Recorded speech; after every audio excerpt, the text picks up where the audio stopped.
Hi guys, Troublemaker here, and this week on Wargame Tactics we'll be covering Airborne Infantry openers. Tactics. Airborne Infantry openers were really popular in Wargame Airland Battles meta. With maps being so insanely large, there is no reason why they shouldn't be popular in Red Dragon either. Airborne specialization can be invaluable in building a deck for an airborne assault.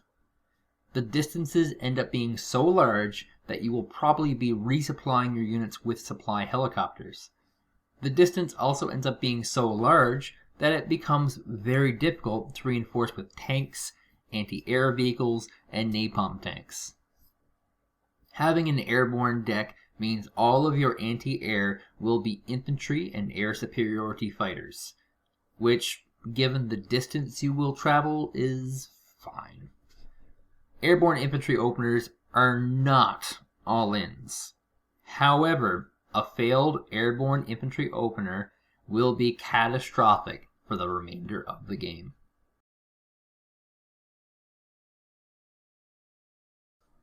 The goal of an airborne infantry opener is to get to a position before the enemy and dig in. An aggressive and risky airborne infantry opener looks to push past what the enemy border would have been and enter their territory. This kind of opener will require assistance from your teammates by deploying air superiority fighters to take out those enemy planes. A less risky opener sets to do an airborne landing to get to your own bases first so that the enemy can't do an aggressive airborne infantry opener against you. Whichever you decide will depend on the map. More linear maps will favor grand aggressive airborne infantry, and less linear maps will favor more conservative play.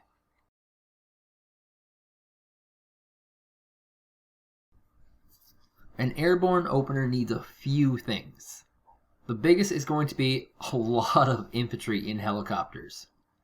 You should choose pretty bare bones helicopters for this, as having more infantry will outpace having super mega helicopters once the infantry have been deployed. You should also consider bringing an anti-air helicopter or two with you. Give preference to ones with fire and forget rockets, which have the F tag in the armory, and area of effect damage, the AOE tag in the armory. If you have an instance where your helicopters clash with theirs, having a few anti-air helicopters will allow you to take out their helos very quickly and lower their infantry numbers.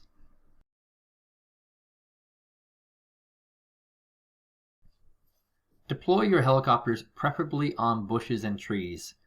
This will cause them to already be airborne when the game begins. This will give you a considerable advantage when you're trying to race the enemy. Spread them out pretty well so that when you push, they don't clump up and get wrecked by anti-air helos or anti-air ground weapons. Right-click on where you want to go. Make sure that location is a town. You will want to set your infantry down and hold that town at all costs.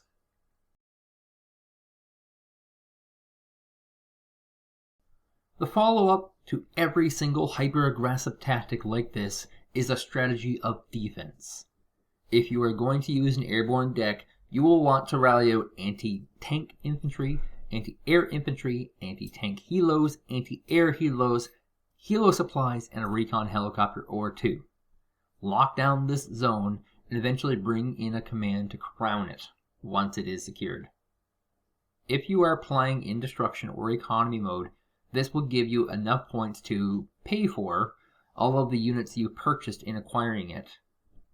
If you are playing in conquest mode, you will begin bleeding out the enemy's points very quickly and gain a massive lead and possibly full-on win.